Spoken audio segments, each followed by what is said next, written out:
everyone, and welcome to the NHL Insider, the secrets of the NHL, sponsored by Kip and Crew, Smarter Betting for Kids. We are going to talk about the games currently on November 29th, 2024. So, how you doing, Jensen? I'm doing great. I'm so happy to be here. Let's get into this. We've got, I think, if I do recall, 11 games. Yeah, it's going to be an interesting one. While we're recording this currently, it is the end of the first. Rangers, Philadelphia. It is 2-0. The Flyers are winning. What are we thinking about that game? Very interesting. Did not think the Flyers would go up after one. They scored two goals, if I do recall, one by Konechny and one by Brink. Yeah, that's interesting. We would never really see the Flyers ahead in this, but I mean they are they're fifth, if I believe, in the Metropolitan Division. And just I don't know. It feels like they shouldn't be beating the Rangers, who are, I guess they are fourth. The Rangers haven't been doing as well as they should have been. The Caps are actually ahead, which we know from last year's playoffs. The Rangers beat the Capitals in the playoffs 4-0, a sweep. So, very interesting. We got the Blackhawks and the Wild. Anything on that? What are your score predictions? I'm predicting an absolute blowout by the Flyers by the Wild. The Blackhawks have been really bad recently, and the Wilds have, against all odds, have done very well with a 14-4-4 record against the Blackhawks, who have an 8-12-2 record. My prediction for this game is 5-1 Wild. Yeah, we're seeing the Wild having a great season. We're seeing the Blackhawks, the Connor Bedard's not doing so well because, Connor Bedard, you need a full team. You can't have one good player. Connor Bedard hasn't been actually doing so well recently, but we're hoping to see him score a couple more goals. Then at 3 p.m. today, we have the Panthers versus the Hurricanes. That's going to be an interesting one. Those are some top contenders. Carolina, who is second in the league, if I am right, and the Panthers, who are sitting at 10th, but they are the cup holders right now, the defending cup champions. What do you think of that game? It should be very interesting. Florida has a lot of physicality, which I don't know if Carolina can keep up with. Carolina, though, has been very hot at second in the league with 33 points in 22 games. Florida's been playing 23 games. Any score predictions? My score prediction would be 3-2 Carolina. Yeah, it's gonna be a really close one. I'm gonna predict that it might go into overtime. It's gonna be a good one. We're gonna have to watch that one. Then also at 3 p.m. today, we got a lot of 3 p.m. games today. We have the Canucks versus the Sabres. What are we thinking of that game? The Sabres, I feel like, have been pretty quiet. They were supposed to be the team this year, and they did not. They have not performed to their abilities. What do you think? Yeah, the Canucks have just had some growing pains with Pedersen only having 7 goals this season in 23, 24, 25 games. Quinn Hughes has been producing at 5 goals and 18 assists for 23 points. But they've just got to get Demko back because Lankinen's been solid at a 909, but Shilovs has not been great at 847 and 411 GAG. They just need to get it back. I think the Sabres actually have a decent shot at this. They're 11-10-1, 6-6-0 at home, and the Nucks are 11-7-3 with an 8-2 away record. This should be a good game. I think Vancouver will win this. My prediction would be 4-2. All right. We also have a lot of 3 p.m. games. This one is going to be interesting. It is the Lightning versus the Predators. Stamkos returns against his former team, even though he hasn't been doing so well this season as he did for the Lightning. Any predictions, and what do you think about that game? Well, we got to address the elephant in the room. Nashville has been absolutely horrible. They are 7-12-4. If I do recall, last in the league.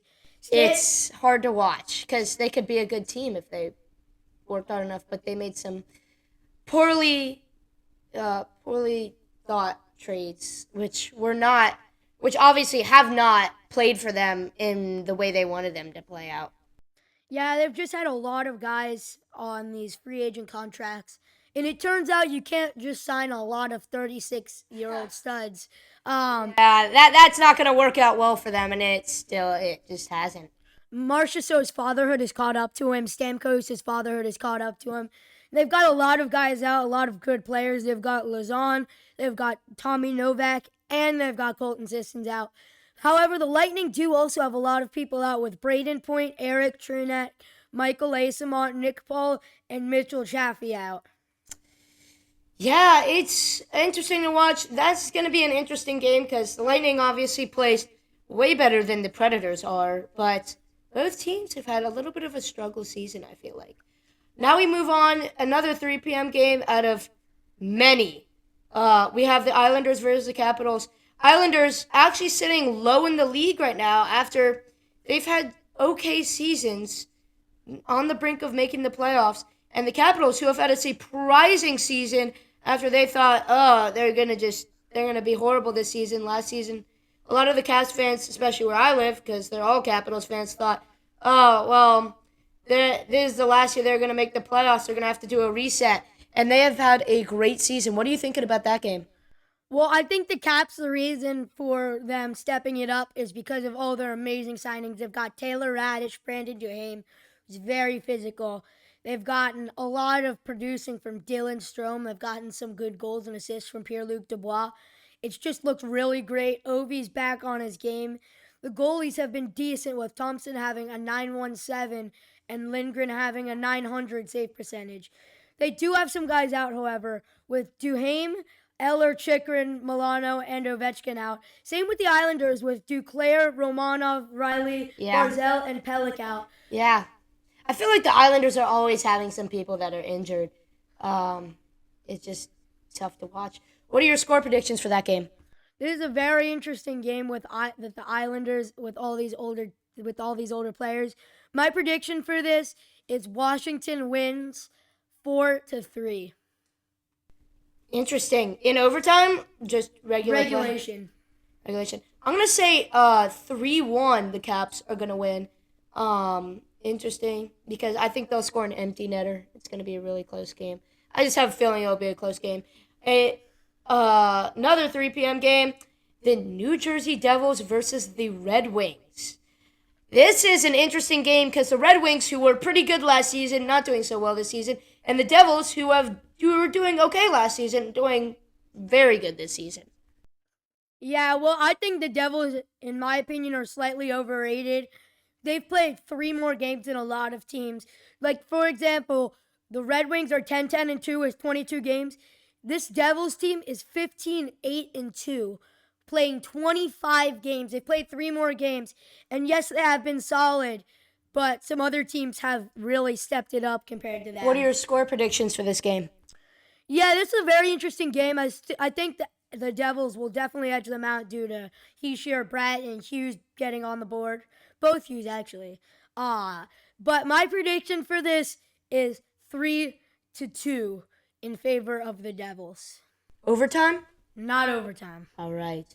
We move to our last 3 p.m. game, the Flames versus the Blue Jackets. Interesting matchup. What are you thinking, and what are your score predictions? The Flames have been very hot recently. They've gotten some beautiful shootout goals from Kirkland. They've been getting goals now from Huberdeau. They've also been getting points from Uyghur and Rasmus Anderson. They've just been looking like the team. They're 12-7-4, 3-4-4 away. The Jackets are 9-9-3. It's 7-3-1 at home. This should be a very good game. I actually think the Flames will win this 4-1. Bold predictions. I mean, this Blue Jackets team, they haven't been doing very good. I know a lot of people who are not happy with their Blue Jackets team. Now we finally moved to a 3:30 p.m. game today. Our first one, the Kings versus the Anaheim Ducks. It is sad to watch the Ducks for the past 5 years. It might be even more than 5 years now. 5 years? Yeah. 5 years. 5 years? All right. but it is just hard to watch. And the Kings, who have actually overperformed this season in my mind, what are we thinking and what are our predictions for the score? The Kings have been pretty hot. Kemper looks like he's gotten his game back with a 903. Riddick has been looking very poor at 885. The Ducks have actually had some hope through this rebuild. They've got Dostal and Gibson crushing it in goal, with Dostal having a 922 save percentage and Gibson having a 925. LA and the Ducks both have some guys injured, including Leo Carlson, who's been great for them, Cam Fowler, and McTavish. It's hard on them. It's tough. Kemper's also been out for the Kings, and they've got Tanner Jeannot out, who's day-to-day, who might return for this game, but I don't think so. The Ducks have been looking very good, though. Troy Taylor's been getting on the board a lot. This game should be pretty good. Big rivalry here. Both arenas are 20 minutes away from each other. This should be, in my opinion, a great game, with the Kings edging out the Ducks 4-2. Wow. I was going to say like 4-1 the Kings win, but good one to see. 3:30, the Seattle Kraken versus the San Jose Letdowns. What are we thinking about that game, and what are our score predictions? Well, San Jose has been awful. The tickets are extremely cheap to that game. Good for a San Jose fan. Tickets are $19 in the house. $13 is the lowest one. That's extremely cheap for a comparison. A good team like the Capitals have $50 tickets for that kind of game. I think this will be an absolute blowout. The Kraken have been decent with an 11-11-1 record. McCann's been getting on the board. Grubauer's been solid. Decore's been very solid. Eberle, Dunn, Sprong, and Montour are currently out for this. They've gotten some good additions. They should be good. Barkley, Goodrow, Granlund, Eklund, and Sturm are also out for this game. So this should be an absolute blowout. I predict 6-1 for the Kraken. Wow. Yeah, there has been a lot of injuries right now, and it's hurting my fantasy team, which is kind of hard on me. We got a 6:30 p.m. game. We finally move into the night. The Pittsburgh Penguins versus the Boston Bruins. Both teams have been letdowns this year. Their fans were expecting a lot more from both of these teams. And now we're seeing the Bruins coach fired and the Penguins getting beat 6-1 by the Dallas Stars. What are we thinking for score predictions? Both have been let down. The Bruins have looked better, but they should be a lot better than they are. They're 11-10-3 this year, while the Penguins are 8-12-4. Crosby's still getting on the board. Sid, the middle-aged man. We've got David Pastrnak getting 22 points, who's also looked solid. The thing Pittsburgh needs to clean up, though, is their goalies, with their best save percentage coming from Nedeljkovic at an 877 and Jari at an 868. Swayman has been looking kind of shabby recently and at triple eights. Korpisalo has had a 907. They should really step it up. And my score prediction for this game is 4-0 Bruins. All right. There are some tough score predictions. Now we move to an 8:30 p.m. game. The Winnipeg Jets, the number one team in the league, versus the Golden Knights, who won the Stanley Cup 2 years ago. It's been, has it been rough for the Knights? I feel like it has been a little bit now. They are still doing well. And the Winnipeg Jets, who have had a crazy season, it is fun to watch them. What do you think is the Winnipeg Jets' biggest strength, and what is the score predictions? They've had some guys really step up. Kyle Connor with 28 points, 13 goals. Morrissey with 18 assists, including 8 on the power play. Both of their goalies have been extremely solid, with Hellebuck having almost a 930 at 928, and Comrie with a 910. He's been looking very strongly. Offense, in my opinion, has been amazing. All around, everything's been amazing. This is the game to watch tonight. Eichel's been on the board with 34 points, 8 goals, 26 assists. Leads the team in both points and assists. Dorofeyev has really stepped it up for goals with 12 goals. Who thought that would happen?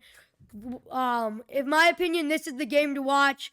And the Golden Knights, this has been very questionable for them. Their goalies, with Hill at a 985 after his heroic save in 2022, and Ilya Samsonov out of 904. This should be a very good game. A lot of guys injured for both teams, but my prediction is 3-2 in overtime. The Jets edge out the Golden Knights. I was going to say 3-2. The Golden Knights edge out the Jets. I can't see how the Jets can win even more games. It is just crazy to watch this team perform. Now we move to our 9 o'clock games. We have two of them. One of them being the Colorado Avalanche versus the Dallas Stars, the Battle of the West. How are we seeing this game? This is going to be another great game to watch, especially if you're an Avalanche fan. McKinnon has been on it with 35 points and 28 of those being assists. Rantanen has 14 goals. He has been amazing. The Avs offense has been amazing, especially we've started to see some production from these bottom two lines, which is not normal for the Avalanche as they're known for being extremely top-heavy, which I would agree with.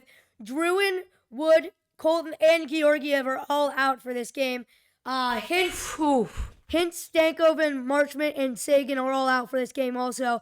This should be a very good game. They've both got some guys that can really produce, with Matt Duchene having 12 goals, 14 assists, leads his team in points, goals, and assists. This should be a very good game, but I think Dallas is going to edge this out 3-2. Yeah, pretty even losses on both sides of both teams. We move to our last game of the day, 9 o'clock, the Edmonton Oilers versus the Utah Hockey Club. The newbies versus the All-Stars. I love to see Connor McDavid go through the whole Rangers team. I can never stop watching that clip. It is so cool to see. Do you think the Oilers have a chance at the Stanley Cup this year? Revenge, question mark? I think they definitely have a chance at it. They have got some really good players in a perfect age. McDavid's 27, Draisaitl's 28. They could be very good. Utah has been looking decent, with Gunther really getting on the board along with Schmaltz and Keller. Both sides have some pretty heavy losses, with the Utah Hockey Club losing Connor Ingram and Sean Durzi, and the Oilers losing Nurse, Hyman, and Bouchard. This should be a very good game, with the Oilers edging out the Hockey Club about, I would guess, 5-4. Both teams' goalies haven't been very good. Besides, Mamelka has actually been on it with the 922. Ingram has an 871. Pickard has an 873 for the Oilers, and Skinner has an 882. None of them have been very good, so this should be a very high-scoring game. Okay, score predictions? I would say 5-4, not in overtime, just regulation 5-4. For who? The Oilers. All right. So we're going to move to our topic of the day, which was a very interesting one that we did not bring up. It is very interesting. I watched this game live. Fox News just put out NHL goalie inexplicably puts lead goal in own net. This was This was the Caps goalie who backhands it into his own net, Charlie Lindgren. It was an accident. Let's watch it. Let's hear it back. Yeah, this was very hard for him. Hey guys. You have a quick commercial. It was very interesting. It was an accident. I watched it live. It was kind of hard to watch, but it was an accident. He was trying to clear it, and the goalie went for a play. Let's listen in just a second. We'll have it right with you. But what do you think he could have done better there? Well, he said, quote unquote, I don't know what I was doing. He just didn't look. He probably should have looked at where the goal was before he shot it. Yeah. But I feel bad for the guy. He put the Lightning up 4-3 against the Caps. Luckily, he quote unquote laughed it off and chucked that puck into the stands. Luckily, they won too, so that eases it off. And the Caps named him the player of the game for them, which was very nice of them. It was just very hard for them, though. Yeah, all right, let's listen in to what the ABC people, or the TNT Sports Network had to say for it during the game.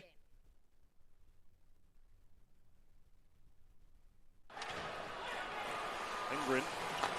Oh, he put it in his own net! Charlie Lindgren has just gifted Tampa the lead. You heard that. Gifted Tampa the lead. He looked at the scoreboard. He didn't look too worried about it. Yeah, it's really been a pain to watch. And then he either misjudged or mishandled it right into an open goal. Yeah, it was hard to watch. It was sad. Everyone was posting about it, but they ended up actually winning that game from behind, even though they gave him a goal. What do we think about that? That was just an absolutely wild game. You gotta love it. Caps climbing back.